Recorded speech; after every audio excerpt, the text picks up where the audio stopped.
कैसे करते हैं उसमें। तो जैसे कि आप लोगों के पास पाइचाम कम्युनिटी है, मैंने भी कम्युनिटी एडिशन किया, तो हम इसको पहले ओपन कर लेते हैं।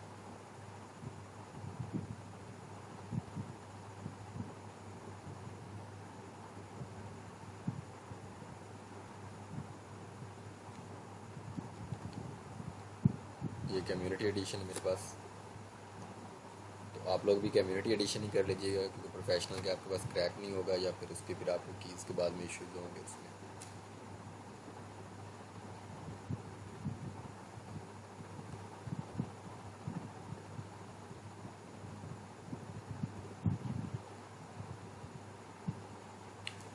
ये मेरे पास कोई लास्ट टाइम प्रोजेक्ट अगर चल रहा था तो वो है।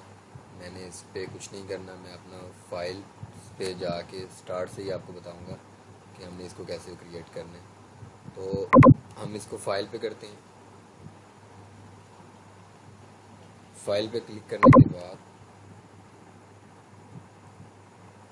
सिस्टम थोड़ा मेरा स्लो है, और जब ये इंडेक्सिंग हो रही होती है तब थोड़ा ये और स्लो हो जाता है। अच्छा, फाइल, न्यू प्रोजेक्ट,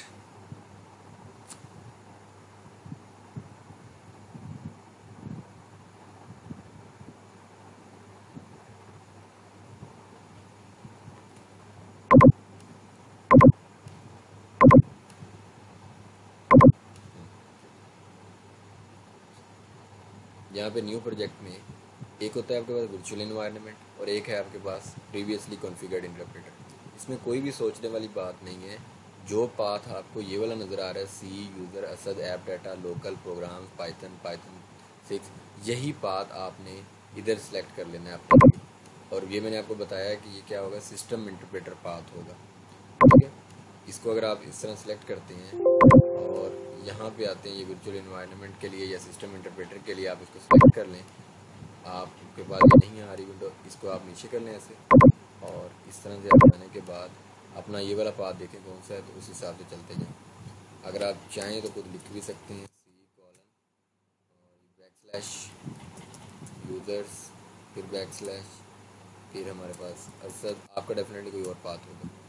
तो उसके बाद पाइचाम प्रोजेक्ट है हमारे पास, इसमें लिख के कर लें या इस तरह से कर लें, जैसे भी आपको suitable लगे। उसके बाद सॉरी, ऐप डाटा है, पाइचाम का प्रोजेक्ट नहीं है, ये हमारे पास है ऐप डाटा। ऐप डाटा आपको वैसे नज़र नहीं आता क्योंकि हिडन होता है, ये देखें हाइड होता है उसमें। लोकल स्लैश प्रोग्राम्स, और फिर उसके बाद पाइथन स्लैश, और फिर पाइथन 3.6। पाइथन के अंदर आप अगर इसको करेंगे तो ये आपको वर्जन भी दिखा देगा, और ये पाइथन डॉट एक्स आपने सेलेक्ट कर लिया, बन गया वही पाथ जो ऊपर नजर आ रहा है आपको। इसको आपने डबल क्लिक किया, ये आपको बना दिया इस तरह से। इस विंडो को ओपन कर लें, ओके कर दें यहाँ से। जैसे ओके करेंगे ये देखें वो पाथ इधर बन जाएगा। अगर आपने न्यू वर्चुअल एनवायरनमेंट क्रिएट करना है तो आप वर्चुअल एनवायरनमेंट क्रिएट कर लें, वरना आप ये वाला शेल भी यूज़ कर सकते हैं। ये होती है कि प्रोजेक्ट जो हम बना रहे हैं वो हमने जेंगो का प्रोजेक्ट अभी नहीं है, वो हम क्योंकि ये कम्युनिटी है तो इसमें हमने जेंगो का प्रोजेक्ट नहीं है, ये नॉर्मल प्रोजेक्ट है। तो अगर मेन डॉट पी वाई की फ़ाइल एक मैं बना दूँ आपके लिए, आपने बनवानी है ठीक है, नहीं बनवानी आप कहें नहीं बनवानी मैंने, ठीक हो गया। क्रिएट कर दें आप इसको, इस विंडो, इसी विंडो के ऊपर ही। अब यहाँ जब आप बेटा आ जाएंगे तो आपने, अब हमारे पास टर्मिनल, ये हमारा टर्मिनल होता है सीएमडी। हम कहाँ पे खड़े हुए हैं, पाइथन प्रोजेक्ट इस फोल्डर पे खड़े हुए हैं, इस जगह पे, ठीक है। इस पे आने के बाद आपने, अगर आपके पास जेंगो इंस्टॉल नहीं है तो आपने कहना पिप इंस्टॉल जेंगो। अगर आपने वर्चुअल एनवायरनमेंट क्रिएट किया है तो फिर आपका यहाँ पे शेल के पीछे वी एन वी आना चाहिए। वो कैसे आता है, वो C D V N V, फिर सी डी स्क्रिप्ट, फिर एक्टिवेट। फिर जैसे ही आप आगे गए हैं एक्टिवेट करने के लिए, वी एन वी तो पीछे आ जाएगा, लेकिन उतना ही आपको वापस आना पड़ेगा। सी डी डॉट डॉट, फिर सी डी डॉट डॉट करके वापस आ जाएंगे आप। तो इसलिए मैंने नॉर्मली रख दिया टर्मिनल, ताकि आपको वी एन वी के यानी कि वर्चुअल एनवायरनमेंट का कुछ भी इशू ना हो उस पर। फिर इंस्टॉल जेंगो आप करेंगे, इंटर किया यहाँ पे।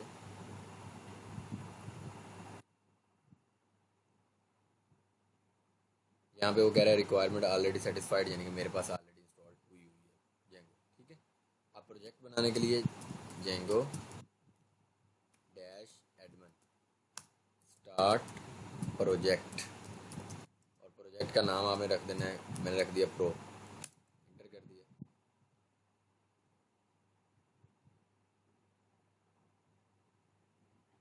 ठीक है जी, कमांड चल पड़ी, लेकिन ये अभी आपको नजर नहीं आया। इसको ऐसे करके क्लिक करेंगे ना एक बार, तो ये आपको नजर आ जाएगा। अब देखो जहाँ manage.py है, हर कमांड अब इसकी मदद से चलनी है। ये एक समझ लें ये फजूल सा ऊपर वाला फोल्डर है, हमारे ये फोल्डर जो रिक्वायर्ड है वो ये वाली चीज़ है। तो हम क्यों ना एक cd करके अंदर चले जाएं, cd pro। अब हम इस जगह पे खड़े हुए हैं, इस जगह पे PRO, बाहर वाले PRO पे, इसी के अंदर एक PRO का एक और फोल्डर है और एक manage.py है। तो PRO का जो अंदर वाला फोल्डर है उसमें सेटिंग्स हैं, URLs हैं, इस तरह की कुछ चीज़ें हैं। सेटिंग्स जहाँ पड़ी हैं इसका मतलब है ये एक प्रोजेक्ट।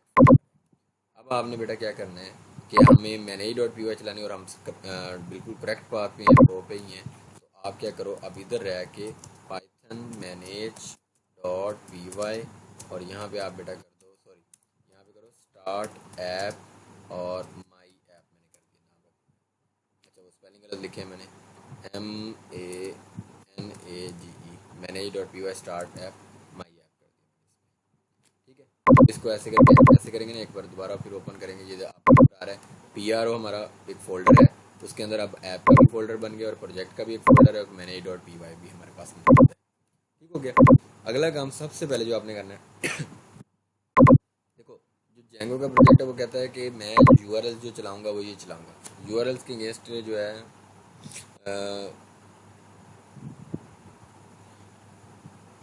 यूआरएल्स के अगेंस्ट जो हम लगाते हैं व्यूज़ होते हैं हमारे। ठीक है, अब हम चाहते होते हैं जब हम बड़ा प्रोजेक्ट बना रहे हैं तो हर बंदा जो ऐप पे काम कर रहा होगा, मुख्तलिफ बंदे होंगे, वो अपना अपना यूआरएल्स और व्यूज़ अपने खुद सेट करें। हम क्या करते हैं, लेकिन जेंगो कहता है कि जो सेटिंग के अंदर यूआरएल्स हैं मैं तो वो ही चलाऊंगा। खैर अभी हम उसको इंक्लूड नहीं करते, हम सिर्फ ये करते हैं मैं urls.py फाइल को ये यहाँ से सिलेक्ट करता हूँ और सिलेक्ट करके कंट्रोल सी कर देता हूँ, ये क्या हो जाएगा, कॉपी हो जाएगा। कॉपी हो गया, मैंने इस माई ऐप के फोल्डर में पेस्ट करना है, मैंने राइट क्लिक किया और यहाँ पे मैंने क्या कर दिया, पेस्ट कर दिया। ठीक हो गया। यहाँ पे ये कुछ यूआरएल पहले से एक बना होता है, मैंने आपको पहले बताया था एडमिन का पेज बना होता है, तो ये हमें नहीं चाहिए, हम खुद बनाएंगे इसको। अब यहाँ पे मैंने पाथ एक बनाना है, ये पाथ मेरा बन रहा है, ये ऐप के अंदर मैं बना रहा हूँ। बाय डिफ़ॉल्ट चलाने के लिए मैंने आपको बताया था कि ये आप खाली छोड़ दें, और व्यूज़ की फ़ाइल आपको इंपोर्ट करनी है यहाँ पे फ्रॉम डॉट, डॉट का मतलब होता है करंट डायरेक्टरी। इस करंट डायरेक्टरी के अंदर ही, यानी कि ये जो फोल्डर है इसके अंदर ही इंपोर्ट व्यूज़ की एक फ़ाइल है, उधर इंपोर्ट करना हमने कहा उसको, वो इंपोर्ट कर लाएगा हमारे लिए। हमने कहा व्यूज़ डॉट, अब हमने वो फंक्शन देना होता है जो हमने बनाया, अभी हमने व्यूज़ में तो कोई फंक्शन बनाया ही नहीं, चले एक वो बना लेते हैं, डेफ इंडेक्स। और यहाँ पे मैंने पहला आर्गुमेंट हमने इसमें क्या होता है, हमने कहा रिक्वेस्ट, और यहाँ पे मैंने आपको बताया था एक रेंडर होता है, दूसरा क्या होता है HTTP रिस्पॉन्स, ये उसी लाइब्रेरी के अंदर शॉर्टकट के अंदर होता है। रिटर्न हमने किया HTTP रिस्पॉन्स, यहाँ पे मैंने क्या स्ट्रिंग देनी होती है, हेलो वर्ल्ड, हेलो वर्ल्ड।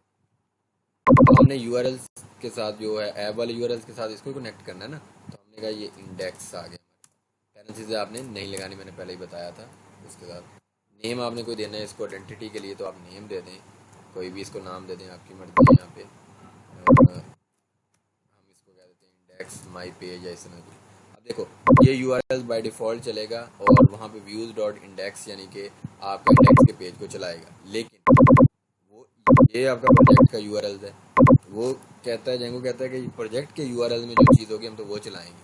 तो अब इसका मतलब है आप क्या करो कि जो ऐप वाला यूआरएल है उसकी कोड सारा इधर ले आओ।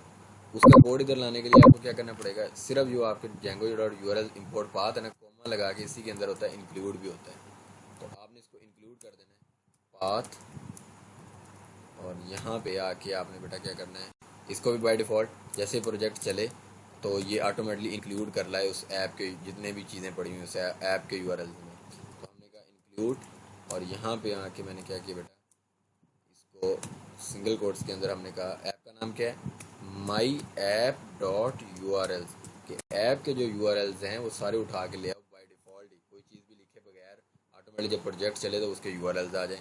जैसे उसके यूआरएल्स आ जाएंगे उसमें उसको क्या मिलेगा, एक डिफ़ॉल्ट यूआरएल मिलेगा जो कि हम इंडेक्स के लिए बनाया हुआ, इंडेक्स का फंक्शन को कॉल करने के लिए बनाया हुआ है, तो वो उसको कॉल कर देगा।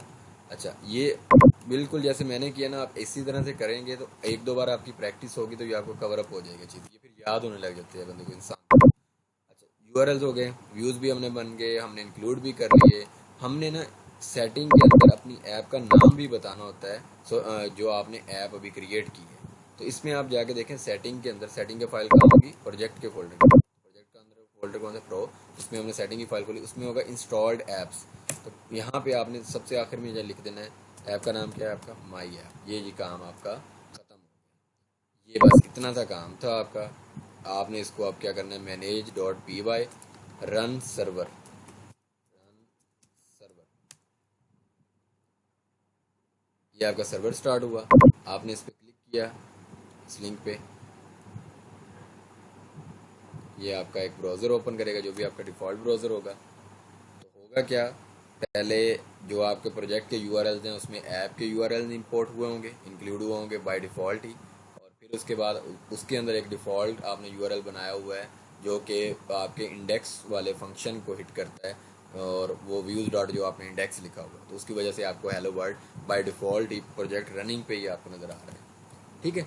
इसके अलावा हमने पढ़ा था कि हमारे पास जिस लेवल पे मैनेज डॉट पी वाई पड़ी हुई है, उसी लेवल पे आपने एक फोल्डर बना लिया है, कि ये पी आर ओ आपका फोल्डर है ना, इसके अंदर ही सारी चीज़ें पड़ी हुई ना। इस पे लेवल पे ही आपने एक डायरेक्टरी बना लेनी है। उस डायरेक्टरी का नाम आपने रख देना है TAMPLEADS, टेम्पलेट्स। इसके अंदर बेटा आपने एक HTML की टेम्पलेट बनाई। इस HTML की टेम्पलेट का नाम मैंने कोई रख दिया, कुछ भी नाम रख सकते हैं आप, माई होम, जो भी आपको नाम सूटेबल लगे। ये मैंने कोई एक टेम्पलेट बनी हुई है। बॉडी के अंदर आपको पता जो चीज़ लिखे है हमें वो स्क्रीन पे वैसे नहीं, hello this is HTML template. ठीक हो गया। अब यहाँ पे देखो, जैसे हमें सेटिंग में जाके ऐप भी बताना पड़ता है, इसी तरह हमें सेटिंग में जाके ये भी बताना पड़ेगा टेम्पलेट उठाई कहाँ से जाएंगे। ये देखो टेम्पलेट्स का आपको टैग नज़र आ रहा है, इसके अंदर ये लिस्ट आती है, डायरेक्टरीज के अंदर लिस्ट आती है। आपने बेटा यहाँ पे बेस डायरेक्टरी, बेस डायरेक्टरी का आपको मैंने बताया था, सेटिंग की जो फाइल है उसको 2 बार ऊपर लेके जाए। यहाँ पे देखो ना बेस डायरेक्टरी, इसको ऊपर जाके देखें तो ये आपके पास बेस डायरेक्टरी आ रहा है। जो फाइल आपके पास ये करंट मौजूद है उसको 2 बार ऊपर लेके जाएं, पेरेंट पेरेंट। सेटिंग के पेरेंट पे जाएं तो ये आ जाता है प्रो, प्रो के पेरेंट पे जाएंगे तो क्या आएगा, हम यहाँ पे आ जाएंगे। अब यहाँ से बड़ा आसानी से हम टेम्पलेट्स की तरफ जा सकते हैं। हम कहें base directory forward slash templates, तो हमने क्या लिख दिया, बेस डायरेक्टरी, और यहाँ पे हमने क्या लिख दिया, फॉरवर्ड स्लैश, उसके अंदर हमारे पास क्या है बेटा, टेम्पलेट्स का एक फोल्डर है। ठीक हो गया। ये हमने कह दिया कि बेस डायरेक्टरी के अंदर जाके फिर टेम्पलेट्स का एक फोल्डर है जहाँ से हमने अपनी HTML की टेम्पलेट्स को उठाना है। अब हमने जो ऐप में जाना है, जो हमने व्यूज बनाया था इंडेक्स का, अब हम रेदर देन मैसेज शो करवाने के हम टेम्पलेट शो करवाते हैं, रिटर्न रेंडर। और यहाँ पे पहला आर्गुमेंट आपका क्या होता है, रेंडरिंग में रिक्वेस्ट कॉमा और सिंगल कोट्स के अंदर आपने अपनी टेम्पलेट का नाम दे देना होगा। हमने क्या रखा था, my home dot H T M L. जिनको वो खुद पता है क्योंकि सेटिंग में आपने बता दिया कि ये my home dot H T M L पड़ी कहाँ है, वो उसको पता है कि वो एक फोल्डर है बेस डायरेक्टरी के अंदर जाके टेम्पलेट्स का, वहाँ से मैंने इस फाइल को चला देना है। अब आप इसको जब चलाएंगे तो ये देखो hello this is HTML template आ गई आपके पास। बेटा ये इतनी सी बात आज हमने सिर्फ पढ़ी है, इसको सिर्फ आपको ना जब आप एक बार करोगे तब आपको ये याद हो जाएगी चीज़, फिर आपकी ये प्रैक्टिस बन जाएगी। जैसे ही आपका प्रोजेक्ट का फोल्डर बना, आप यूआरएल्स की फाइल को उठा के उधर कॉपी कर दोगे, कॉपी करके क्या करोगे, एक डिफ़ॉल्ट यूआरएल बना दोगे, उसके अगेंस्ट एक फंक्शन बनाओगे, उसको उसके साथ लिंक कर दोगे।